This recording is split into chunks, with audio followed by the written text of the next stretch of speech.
Hello, karibu kwenye story yetu ya Kanka. Kulikuwa na kijiji kimoja kiitwacho Shamkin. Hicho kijiji kilikuwa kando kando mwa mto mwa bahari. Kulikuwepo na bwana mmoja alienda kutafuta utajiri kwa ajili ya kujipatia fedha ili akimu familia yake. Baada ya hapo akaenda kijijini.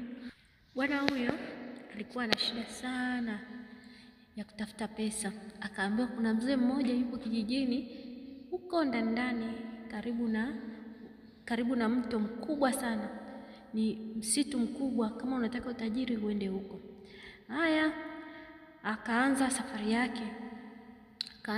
Ikafika giza nene, huyo akafika kwa huyo mganga. Alipofika kwa huyo mganga akamuuliza, je, unataka utajiri? Akasema ndiyo, mimi nataka utajiri. Akasema utaweza masharti? Akasema mganga, nitaweza masharti kulingana na hali yangu ilivyo, nitaweza masharti.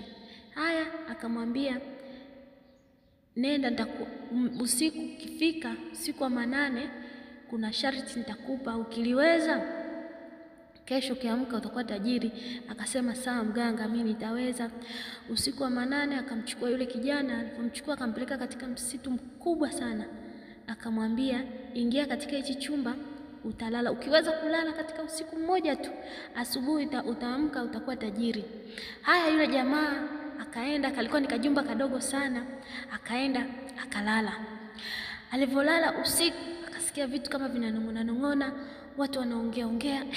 Akaanza kushtuka, nini tena hichi? Mara anashangaa kitanda kama kinarushwa. Anaona anasikia lugha ambazo hazieleweki ni lugha gani anazozisikia. Kiukweli hofu ikamwingia, akaanza kupata hofu, akaanza kuogopa. Akasikia vitu vinaongea, mbona hizi sauti sizijui? Mbona hizi lafuzi sielewi ni lafuzi ya wapi?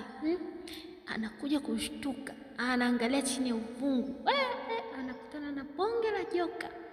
Acha kimbia. Alikimbia usiku wa manane, anakimbia, akamwambia mganga, mimi kiukweli nimeshindwa. Mganga akamwambia ilibaki kidogo tu uwe tajiri. Kwa yule kijana tokea hapo akasema mimi tena masuala kutafuta utajiri, bora nibaki na umaskini yangu. Akaenda akatubu, akasema Mungu wangu, naomba unisamehe kwa kitendo ambacho nitaka kujaribu. Historia yetu imeishia hapo. Umejifunza nini kwenye hii historia?